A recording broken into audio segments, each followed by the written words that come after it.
Hello again, everyone. Welcome back to the channel. Today I'm talking about my two tractors. This first one here is a 1944 Case model VAC.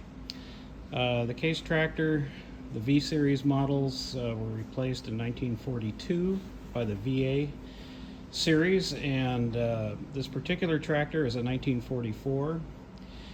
Case made a series of tractors, the VA, which was a standard use tractor, the VAI, which was the industrial version, the VAO, which was an orchard version, and this model, the VAC, which the C stands for crop because it has a tricycle type undercarriage and wheels. I found this tractor, about 10 years ago.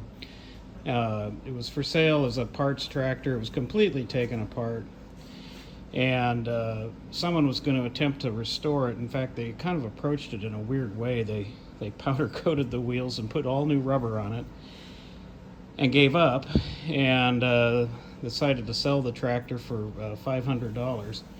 So I bought it thinking, if I have to, I can sell the wheels and tires and make all my money back and then some, and sell parts and scrap the rest, but I don't like to do that. I like to put things back together. So I went ahead and bought it, and when I saw the tractor, it had no sheet metal on it. It had no muffler, had no air intake. The steering column was bent like a rainbow, and it had all the indications of a tractor that had been rolled over. But I bought the thing anyway. The seller told me that all the sheet metal was on a different farm, and that we could go get that. So I bought the tractor. They delivered what I'd bought, and I went with this lady out to another farm where they had multiples of sheet metal in this barn.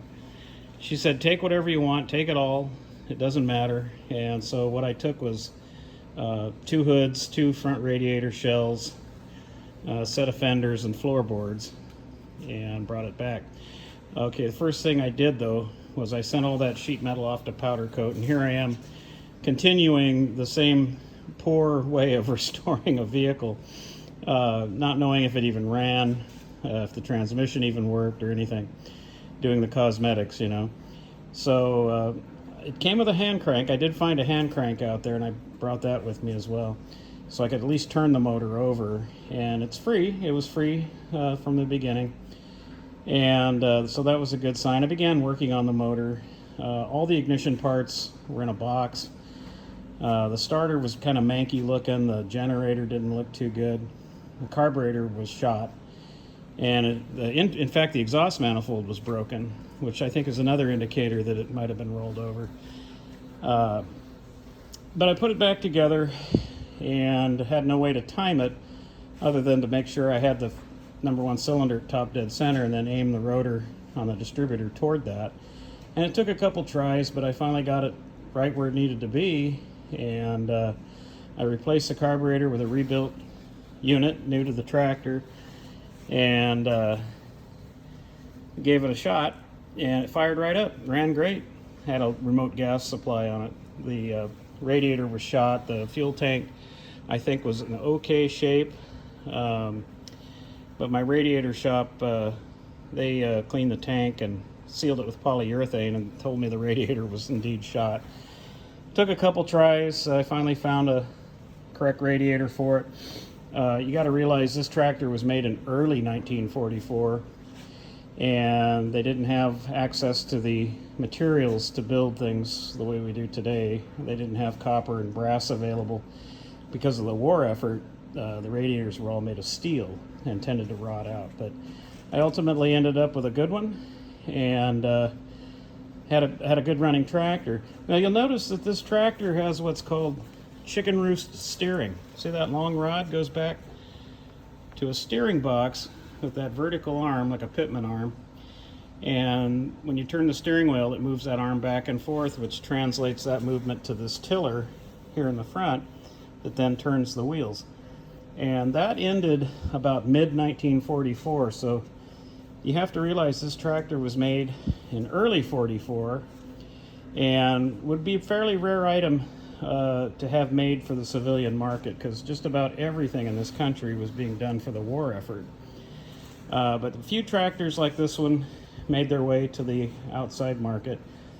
and were sold. So it's an early tractor. It's a rare tractor. It doesn't mean it's worth a whole lot like a lot of things I have, but it's interesting. And so, you know, after getting the engine running and the cooling system working, the tank cleaned out, new carburetor, I finally got a new exhaust manifold for it, and I did replace the intake manifold as well because it was pretty rusty. Had the generator rebuilt, and had all that stuff dialed in. Found the air intake also out there with all the sheet metal. And I've added a few things to it. I've added like the spark plug cover, and under the hood here, you lift that up, the whole thing comes up and you see that stick drop down. That's a prop for the hood.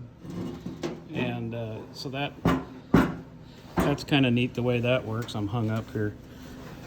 Let me fix that real quick. Well, I didn't get it. Anyway, yeah, this tractor's a good running tractor now. And when I first got it running, I had no idea, of course, if the if the transmission was going to work. And I got it running, and by this time all the sheet metal was back. I put that all on. It pretty much looked the way it does now. I'd cleaned the motor and painted it and all this, and got it started, put it in gear, first gear, and it rolled out of the shop just like a tractor should, and seemed to be fine. And when I went to go to second, I stopped and I couldn't find second gear.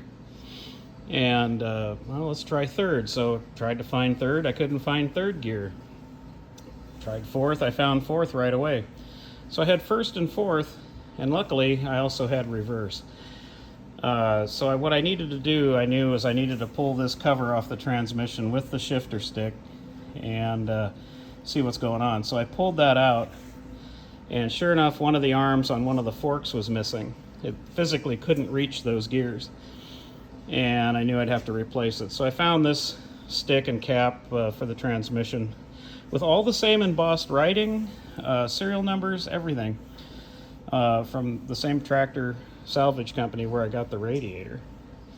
And I carefully had left the tractor in neutral with the tires blocked, pulled that cap off, made sure I knew exactly where the gears were. And when the new unit came, it looked, this is it, I mean, looked great. And I carefully dropped it back in so the forks would go right between the gears where they needed to go, and tried it again, and sure enough, it had all four gears now. So I did a little bit of wiring. The headlights work. You know, it runs really well. Yeah, there you go. Those all work. Everything on the tractor works like the way I like it to. It idles very slowly. I believe that this is a Continental engine. I don't think Case made their own engines till the early 50s. But this engine runs really good. It's got great compression. And I've taken this tractor to a couple of our local machinery shows when we still had that. You'll notice it doesn't have a belt pulley on it. That's a factory cap on there, blocking that off, a blank plate. I do have the belt pulley mechanism. I found it out there with the sheet metal, so I grabbed it. And my intention is to clean that up and put that back on. And that, on these, there's no on or off with the belt pulley. You start the engine and that belt pulley starts spinning, so you have to be careful when you're around this kind of a tractor. It does have PTO on the back. It's not live. Tractor has to be in gear for that to work. But anyway, it's a great little old tractor, and you'll notice it has some really odd things. Cast iron front wheels, huge cast iron heavy centers on these wheels, and you can see the rims that the previous owner had powder coated before they put all new tires on it. You know, I mean, it was just unbelievable. Oh, and with regard to the steering, that steering shaft was bent like a rainbow. You'd turn it and that wheel would go up and down about 2 feet. Another indication that I think the tractor had been rolled. But anyway, found that on eBay as well, the new shaft. Steering itself was fine, nothing there was damaged.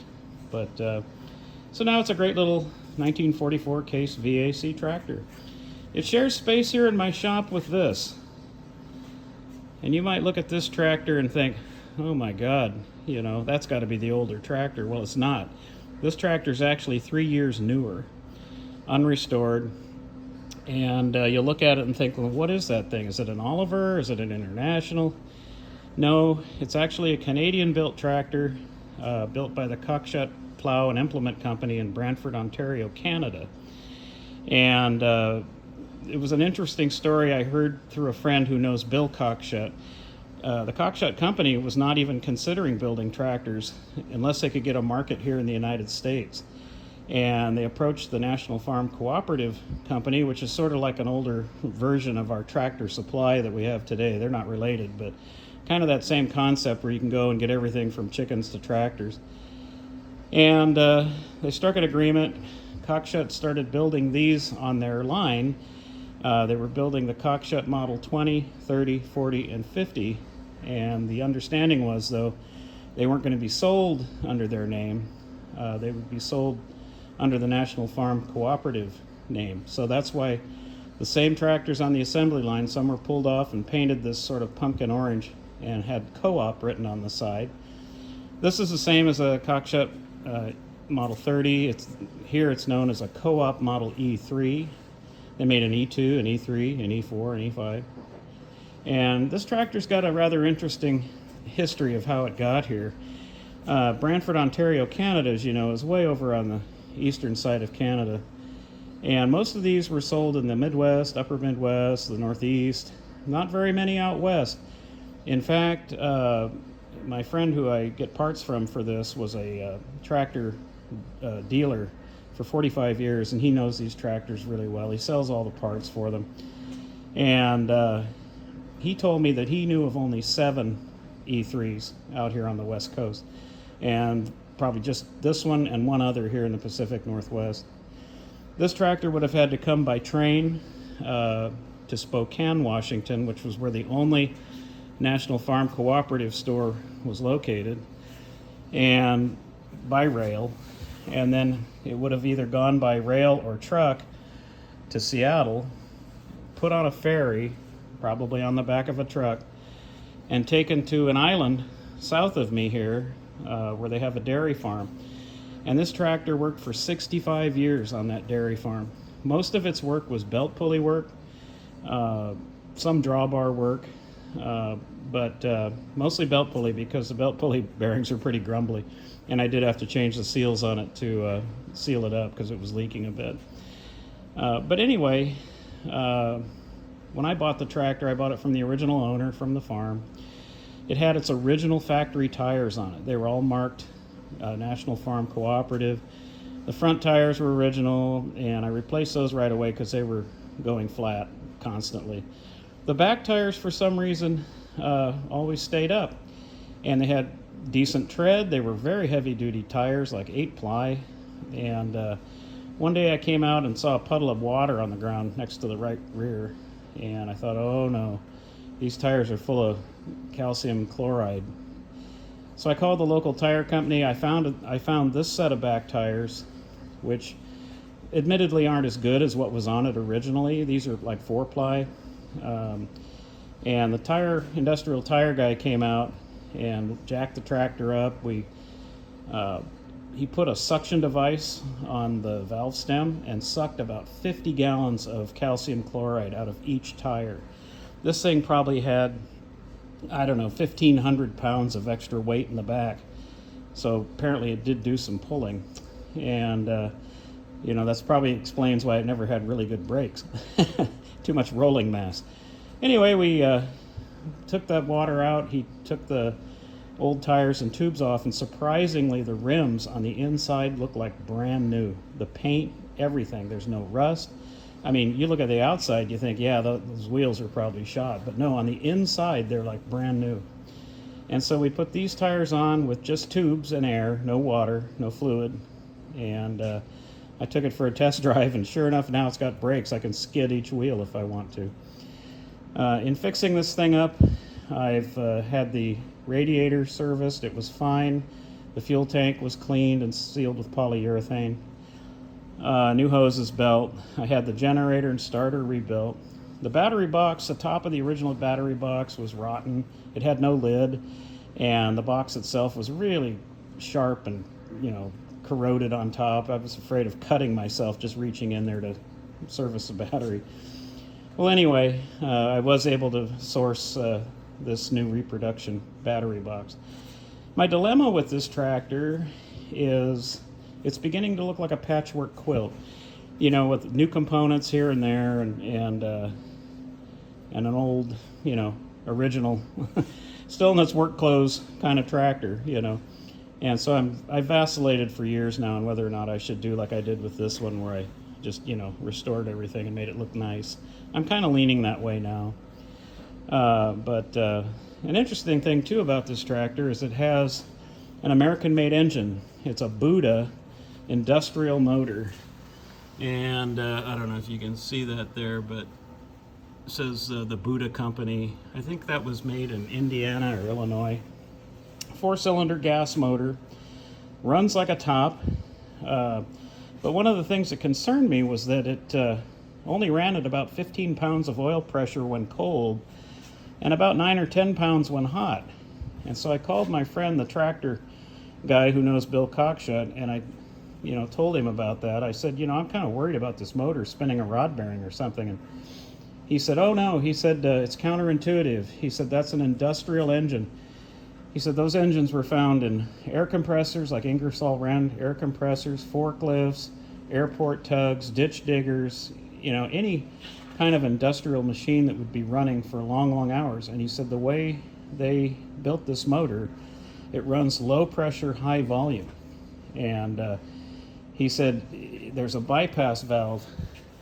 Let's see, here on the side, you can see that screw right there. That's the bypass valve. You can actually limit the oil to parts of the motor by turning that in, and it will raise the indicated pressure on the gauge. And he said you won't get that above 20 pounds before you blow the top off this oil filter can. So I tried it, and sure enough, I had a pan under it, but when it got up to about 20 pounds indicated pressure, the top of that can lifted up and oil was coming out of there like you wouldn't believe.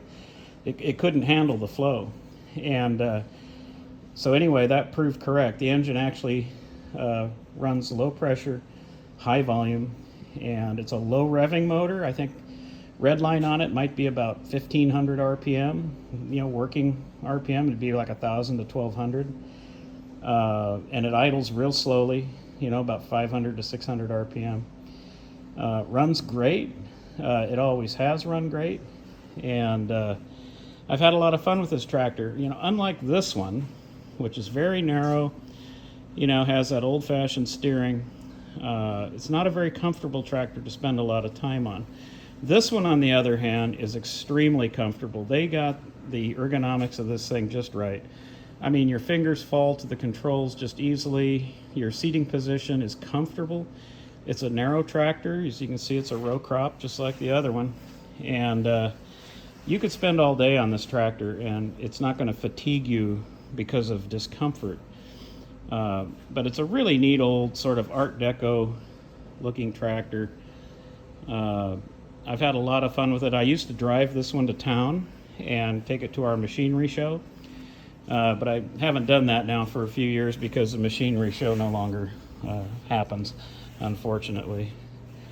But this tractor, according to the serial number, is probably one of the first 800 ever made for export to the United States. And it has a very interesting thing here. It has live PTO.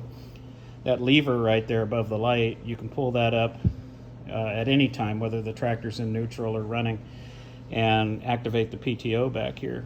It was called live PTO.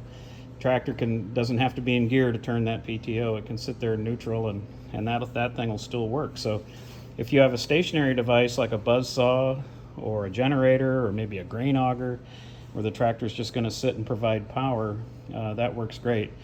Also, it's good if you're pulling something like a tedder or some sort of baler.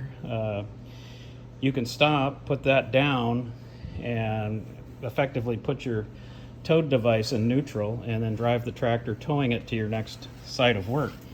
So that was a revolutionary thing that Cockshut came up with, and I don't have any use for it. It's just an interesting fact. But anyway, these are my two tractors. The 1947 Co-op or Cockshut 30 Co-op E3 and my 1944 case VAC. Let me know if you think I should restore this one. You know, they say they're only original once, but I say, well, then they look ugly forever. And I think this tractor would look really great if it was that same color orange as this one. Make it look like a real showpiece. Anyway, thanks again for watching. Appreciate it. Hope you found this interesting. Bye-bye.